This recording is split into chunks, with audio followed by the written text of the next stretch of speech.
Labas vakaras, mėly palangiškiai. Labas vakaras tiems, kuriems galbūt įdomu pasižiūrėti šią laidą, nes įdomu žinoti, kas dedasi mūsų, taip sakant, kieme čia pat Palangoje. Na ir kalbėsimės dviem temom. Pirmoji tai kaip susirasti darbą Palangoje ir apskritai apie bedarbystės problemą.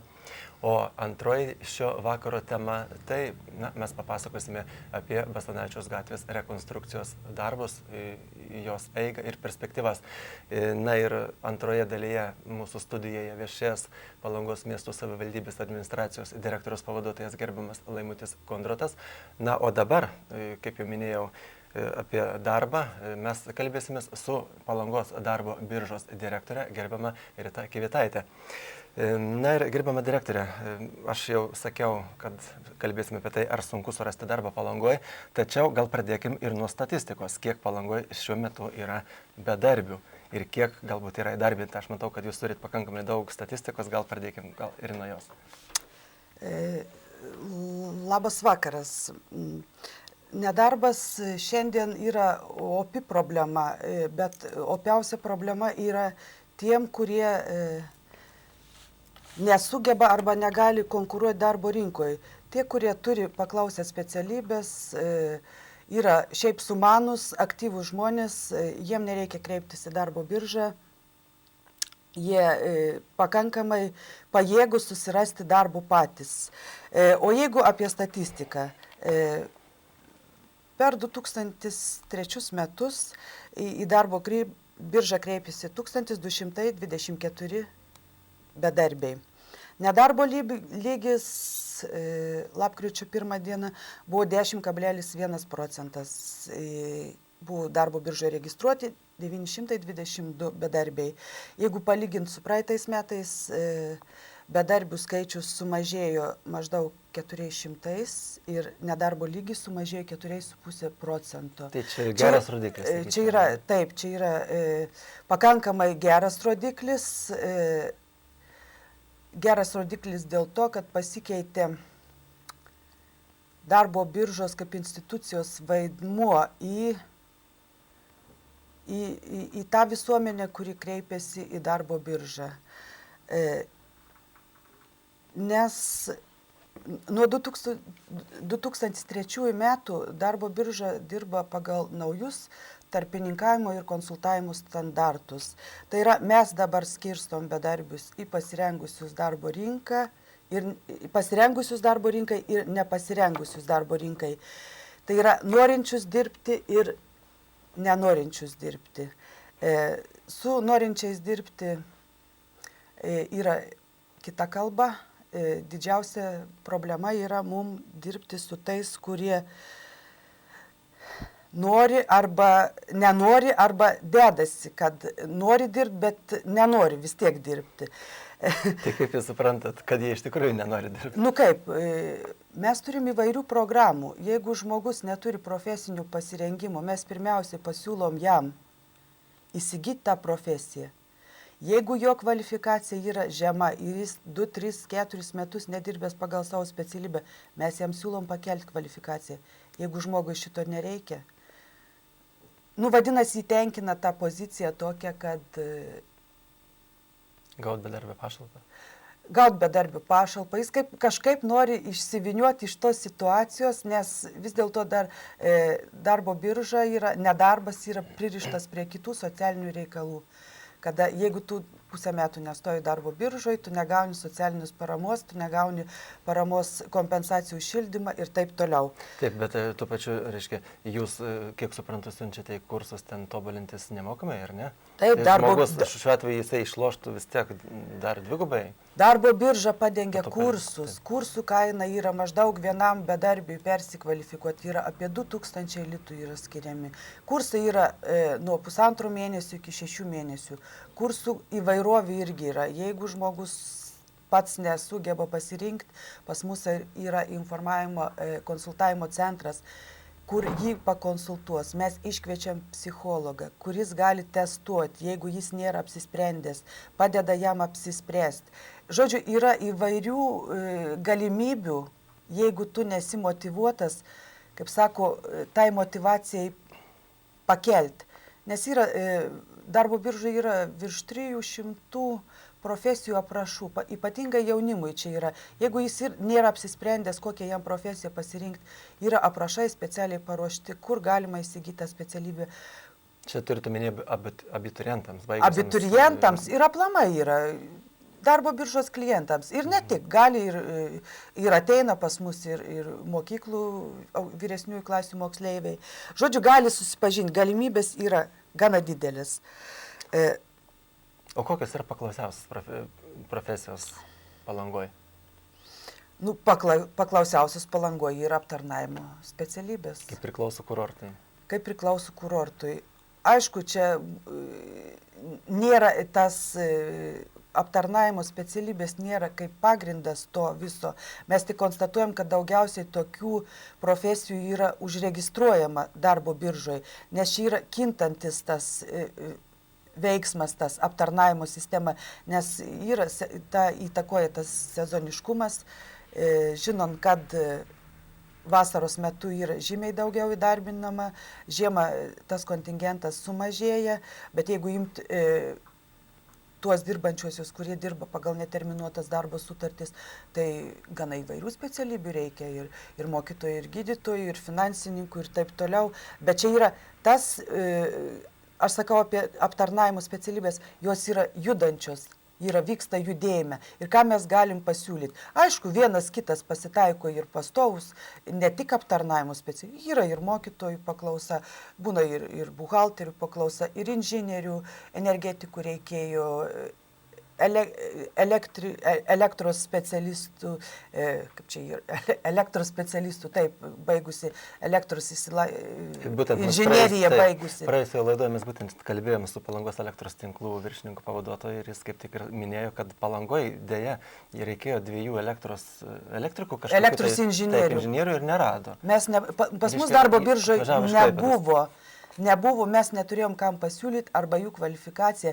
Tų esamų, kurie elektros inžinieriai buvo, darbdavių netitiko esamą jų kvalifikaciją. Reiškia, Palangoje dar yra tam tikrų nišų, bet tos nišos, reiškia, neužpildomas vien dėl to, kad nėra kvalifikuotų. Taip, o kodėl Palangos darbdaviai priima, kiti dar mūsų klientai irgi mėgina užginčyti tą, kad kodėl iš Kretingos priima, o iš Palangos ne. Čia ir yra tas, kad palangiškiai nesugeba konkuruoti darbo rinkoje. Arba jie praradę kvalifikaciją yra, arba jų turima kvalifikacija yra pakankamai žemo lygio. Reiškia, tai yra tiesa. Taip. Nes ir dar yra kitas aspektas, kiek aš esu pats asmeniškai girdėjęs, turbūt ir daugelis mūsų žiūrovai yra girdėję, kad palangiškiai tiesiog tingi dirbti. Ne, aš nepasakysiu. Ir darbdaviai jų nenori vien dėl to, kad palangiškiai yra, reiškia, labai išlepę, jie čia iš sezono galbūt pragyvena ir taip, ir čia jie taip tokių paprastų darbų nenori dirbti. Taip, jie turi kitą pragyvenimo šaltinį. Jų pragyvenimo šaltinis yra ne darbas, o kurortas. Pajamos iš kurortinių paslaugų. Ir dar jeigu tęsiant šitą mintį, pavyzdžiui, šitiems yra tokių žmonių, kurie tikrai nori dirbti, bet jie nesugeba konkuruoti toj darbo rinkoje, jie neturi išsilavinimo, jų gal mentalitetas visai netoks. Aš kalbu apie tuos, kurie neturi vyresnio amžiaus žmonėm, arba tie, kurie dirbo tokias nepaklausę, anksčiau dirbę tokias buvo tokios jų užimamos pareigos, kurios nereikalavo kažkokio išsilavinimo. Šitai kategorijai žmonių yra sunkiausiai, bet mes jiem galim pasiūlyti viešus darbus. Ir jeigu paimt statistiką, kad praeitais metais per 10 mėnesių viešus darbus dirbo 367, šiais metais jau dirbo 398 per tą patį laikotarpį. Bet vėl yra kita priežastis, kad žmonės nenori dirbti viešųjų darbų. Jiem yra per sunku, jie serga, jie visokiais būdais. Atlyginimas nedidelis. Aišku, viena yra baisi rykštė, kuri konkuruoja su darbo rinka, tai yra nelegalus darbas. Jeigu, aš žinau, kiek kainuoja nelegalus darbas, kada tu perki kažkokią paslaugą, kuri tau reikalinga, kad atliktum tą darbą, tu sumoki per savaitę darbo tiek, kiek užmoka darbdavys, kad ir paslaugų sferoje didesnių kaip minimalaus atlyginimo nemoka. Taip. Ir tuo pačiu tas pats ir viešuosius darbus. Jis dabar gauna 450, ten pajamas atskaičiuoja, apie 400 litų. Dirbdamas viešus darbus, jis gali tą pačią sumą uždirbti per savaitę. Žinoma. Tai su statistika turbūt maždaug tiek, ar ne? Ir jeigu tęsiant mintį apie tai, kaip jau ir minėjau laidos pradžioje, ar sunku rasti darbą Palangoje, tai norėčiau paklausti, yra tarp palangiškių ir tarp darbdavių ypatingai tokia, bent jau anksčiau būdavo, žinau, tokia nuostata, kad į darbą priimti tik kuo jaunesnį žmogų, ypač ten barmenės padavėjas, kad būtų kuo jaunesnis mergaitės, reiškia, kažkodėl tai apskritai jaunesniems žmonėms, ir galbūt ir visoje Lietuvoje, ne tik Palangoje, būdavo liktai ir lengviau įsidarbinti. Kaip dabar šiandien yra, kaip jūs galėtumėt pasakyti? Aš nepasakyčiau, kad jaunesniem yra lengviau. Jeigu jaunesnis į darbo biržą šiemet kreipėsi kažkur apie 40 absolventų. Bet tie, kurie jau įgyja savo specialybės aukštoji mokykloje, aukštesnioji arba profesiniai, iš tų 40 absolventų dabar maždaug trečdalis stovi darbo biržoje. Jie visi kažkur sudalyvavo konkursuose, jie atrado savo nišas ir jie įsidarbino. Bet ta kategorija žmonių niekad neina dirbti į aptarnavimo sistemą. Jie ieško darbo tokio, kur būtų ir atlyginama už darbą. Aš tokį vieną pavyzdį. Vienai mokyklai reikėjo informatikos mokytojo. Iš trejiem pasiūlytiem, tiem, kam pasiūlėmės, visi atsisakė, nors jie buvo baigę informatikos studijas. Tai kodėl? Dėl to, kad mokytojas nedaug uždirba.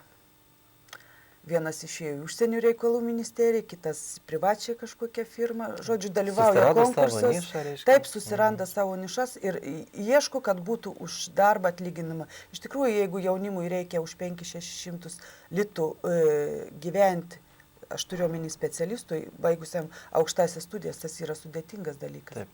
Ir būtent mes, ko gero, baigiant jau tą pirmąją temą laidos, prieisim prie tokio irgi pakankamai svarbaus klausimo, kaip tik čia taip jau nuosekliai ir priejom, kad kitais metais, visi žinom, nuo gegužės 1 tapsime ES nare Lietuva.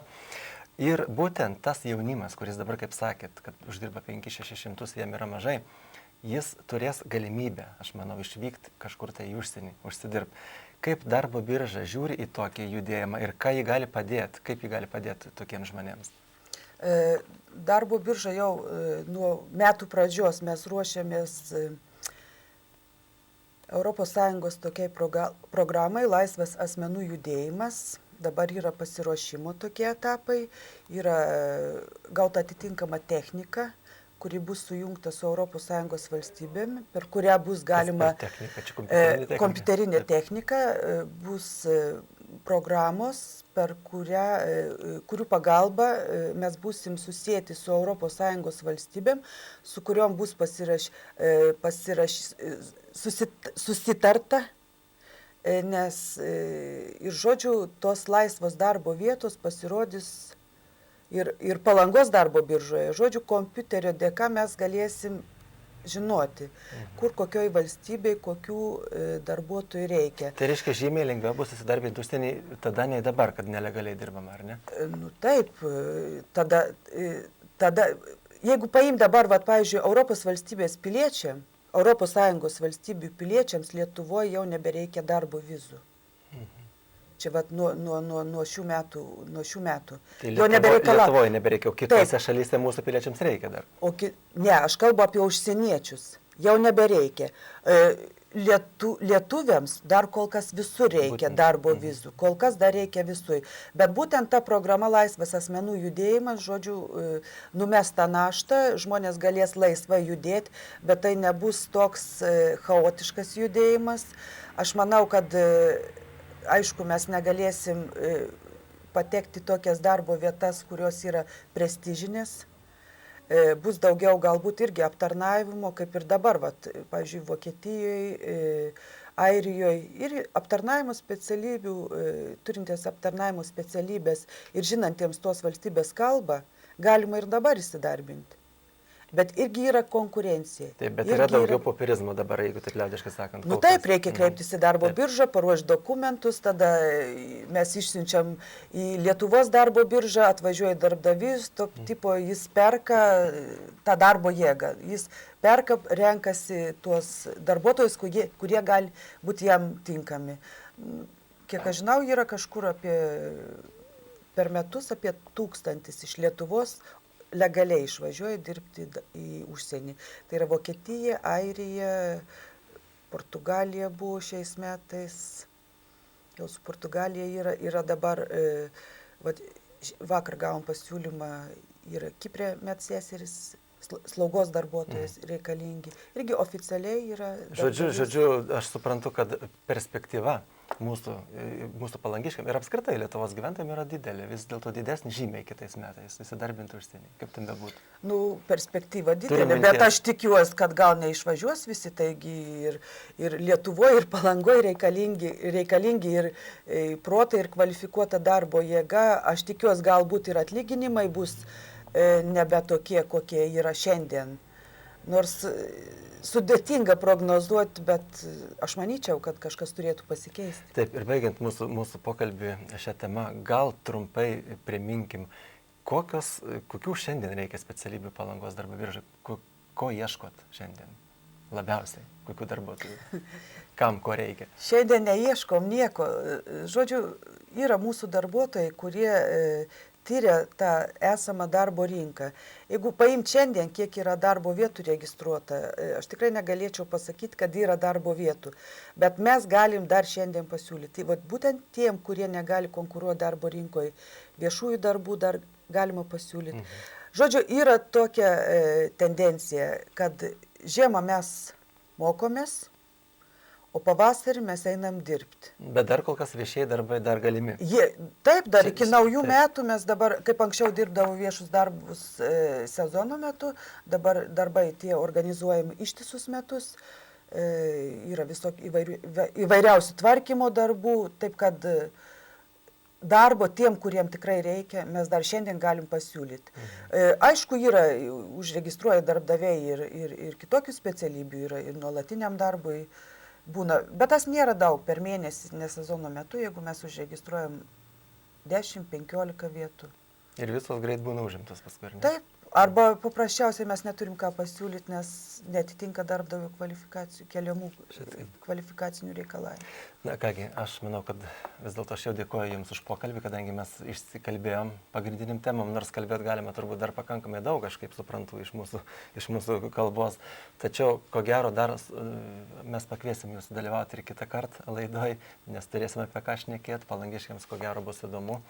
Apie darbą, apie perspektyvas, jo labiau, kad, kaip jau sakėm, kitais metais ES vis dėlto atsivers naujos galimybės.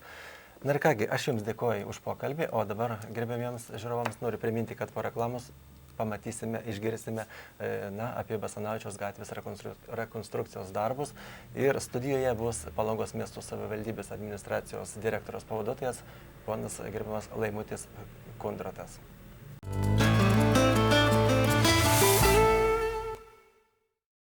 Na, kaip ir minėjau, mūsų studijoje dabar svečiuojasi Palangos miesto savivaldybės administracijos direktoriaus pavaduotojas, gerbiamas Laimutis Kondratas.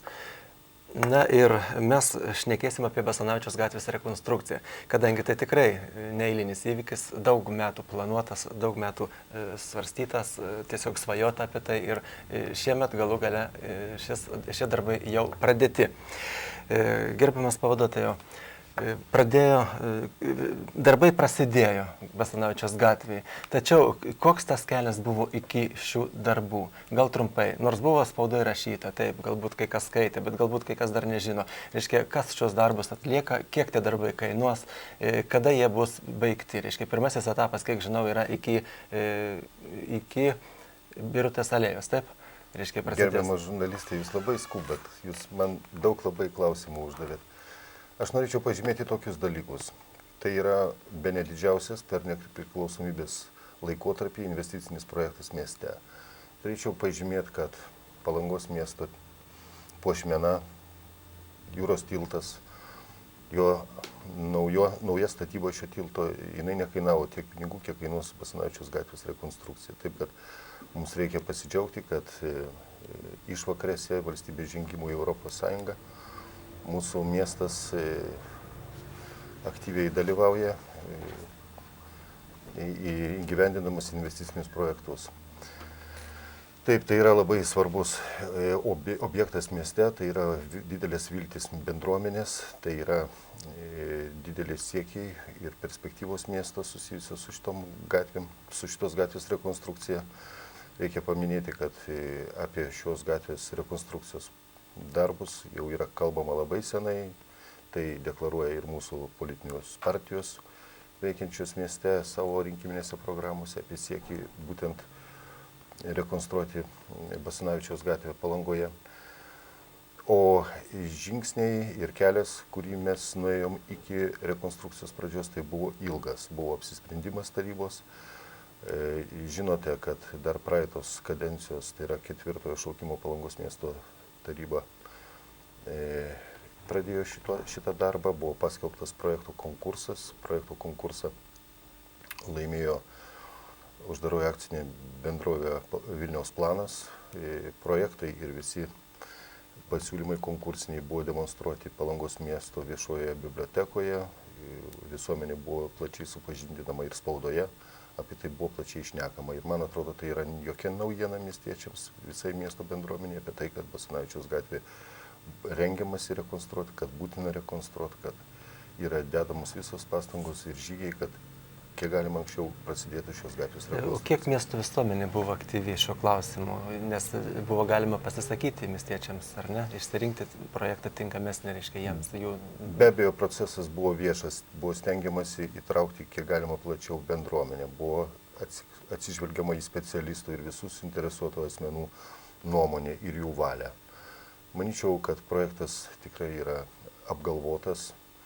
Jis atspindi visas modernės tendencijas ir net vienadienės tendencijas, atspindi ir istorinę tradiciją, išlaikant miesto gatvės šitos būtent ir tolimesnę perspektyvą. Matomai po tokios rekonstrukcijos, artimiausiai šios gatvės rekonstrukcija bus ne anksčiau kaip po 100 metų. Tai aišku, galit tikėti to, galit ne, bet aš manau, kad tikrai valstybė ir savivaldybė įdėjusi tokias didelės lėšas norės padaryti darbą kokybiškai ir ilgamžiai. Na, jeigu, kaip minėjote, apie istorinį tam tikrą testinumą gatvės, yra maža detalė, galbūt jinai yra smulkmena, bet kai kurie palangiškiai perskaitė spaudoje, kad štai bus pjaunami ir jau turbūt pradėti pjauti tie dideli mūsų kaštonai, kurie net ir dainuose apdainuoti. Ir jų vietoje bus kažkokie tai, nežinau tiesiog kokie, gal paaiškinkit žmonėm, kodėl nuspręsta išpjauti tuos kaštonus ir pasodinti kitus. Matot, niekas neatsiranda tuščioje vietoje. Be abejo, šita problema, kada buvo rengiamas techninis rekonstrukcijos projektas, buvo gvildenamas su specialistais, ilgai kalbamas. Architektų bendruomenė ilgai svarstė, gamtosaugininkai ilgai mąstė. Turėčiau pažymėti, kad techninis projektas, kuris yra neatsiejama būtent rekonstrukcijos visos dokumentacijos dalis, tai jame būtent numatyta šitų senų, ligotų kaštonų pašalinimas. Su manim gali sutikti, gali nesutikti miesto bendruomenė, tačiau aš kalbu tai, kas yra padaryta, tos išvados, kurias teikia mums specialistai. Bet čia, aš kaip suprantu, praktiškai visi kaštonai, ar tik ligoti, kaip sakot? Praktiškai visi, taip. Galbūt yra sentimentų, galbūt galvojama, kad dar galima būtų juos išlaikyti, tačiau galvojant apie gatvės perspektyvą, apie ateinančių generacijų norus ir siekius, tai šie medžiai gali džiuginti gal tik tai vieną vienintelę kartą žmonių, o gatvė, kadangi bus ilgam daroma, tai norėtųsi, kad būtų jauni sveiki medžiai. Taip, ir tiesiog bevaisiai. Diskusijose buvo minimos ir Vilniaus pavyzdys, kada buvo atsodinta, ir Mažvydo aikštės Klaipėdoje pavyzdys, kada buvo atsodintos specialiai augintos miestų sąlygoms geriausiai atitinkančiai sodinukai medžiai, kurie yra ir puošnus, ir dekoratyvūs, ir gražus. Todėl būtina yra pakeisti naujais.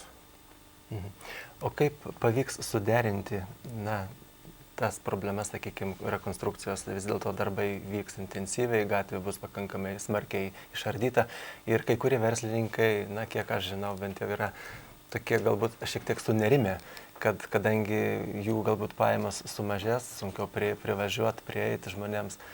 Kaip jūs radot kažkokią tai bendrą išeitį su verslininkais, kurie turi ten kavines? Tai, kas daroma bendruomenės labui, tai nėra žala konkrečiam atskiram asmeniui. Aš norėčiau pasakyti, kad pirmajam etape tai bus kartu atliekami rimti darbai, nes pirmieji darbai, pirmojo etapo darbai kainuos bene pusę visos sumos, didesnė dalis sumos visų rekonstrukcijos darbų. Tačiau tai bus kartu ir bandomoji tokia aikštelė, kuri parodys, kaip dirbti galima, kaip galima bus kalbėti ir susikalbėti su verslo žmonėmis. Nemanyčiau, kad tas procesas būtų skausmingas. Ši gatvė paskui, liktai, kiek mes žinome, ateity bus nebevažiuojama, o pėsčiųjų gatvė, tai iš vis bus uždraustas eismas, ne, transporto. Negalima pasakyti, kad bus visai uždarytas eismas, tai bus labai stipriai apribotas eismas. Vis tiek komunalinės tarnybos, avarinės tarnybos. Čia turime minėti ir žiemą, ir vasarą jau tada? Taip, be abejo. Tai bus brangios, išraiškingos, dekoratyvios medžiagos, kurios tikrai puoš miestą. Na ir jeigu kas nėra matęs projekto, nes aš žinau, buvo spaudoj, buvo nuotrauka kompiuterinė, reiškia, padaryta, kaip atrodė ši gatvė. Tačiau galima galbūt ją trumpai taip tiesiog apibūdinti, kaip jinai iš tikrųjų atrodys. Nors mes nupiešti dabar jos aišku negalėsim, bet bent jau žodžiais apibūdinti, nes jinai skirsis, labai smarkiai skirsis nuo dabartinės. Ten, kiek žinau, ir pakilimų nebebus tarp šaligatvio ir važiuojamosios dalies, reiškia, ir medžiai trumpesni, ir apšvietimo stulpai, ten kitokie, apšvietimas kitoks bus didesnis, nešvies, kaip dabar į medžių viršūnės. Šiek tiek apie tą vizualią, reiškia, gatvės dalį. Sunku žodžiais apsakyti tą vaizdą, kuris bus. Būtų buvę gerai, jeigu bendruomenė tada būtų aktyvesnė ir stebėjusi visą procesą, kadangi buvo parengti ir maketai, buvo demonstruota ir kita vizualinė informacinė medžiaga.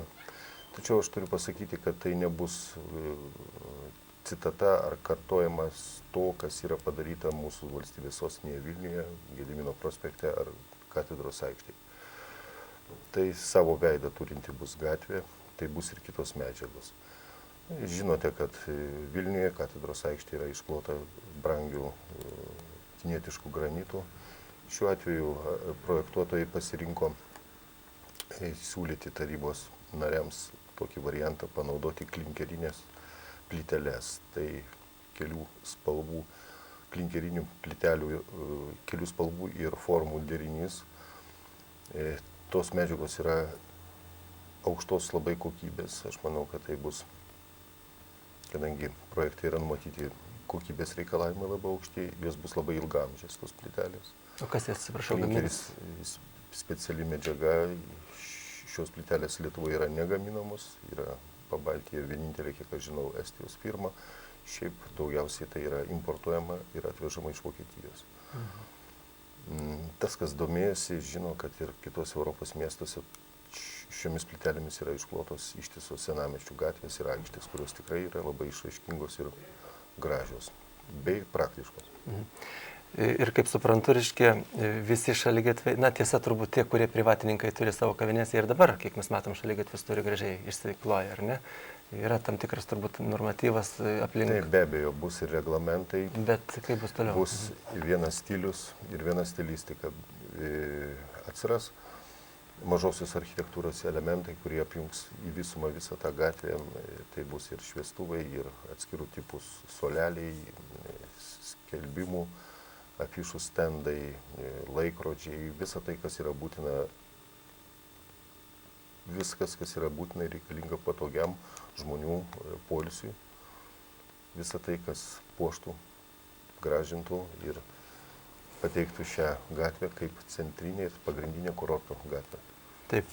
Ir manau, kad visiškai palyginti neužilgo, nes jau kitais metais vasaros pradžiai viena gatvės dalis jau turės būti, na, tiesiog atidaryta. Taip, mes siejame didelės viltis, sutartyje taip ir yra numatyta su rangovais, o rangovas tai yra labai patikima ir plačiai žinoma įmonė, tai yra akcinė bendrovė Hidrostatyba, kuri atlieka kokybiškai darbus, yra ir turinti kokybės sertifikatus atitinkančius ES reikalavimus.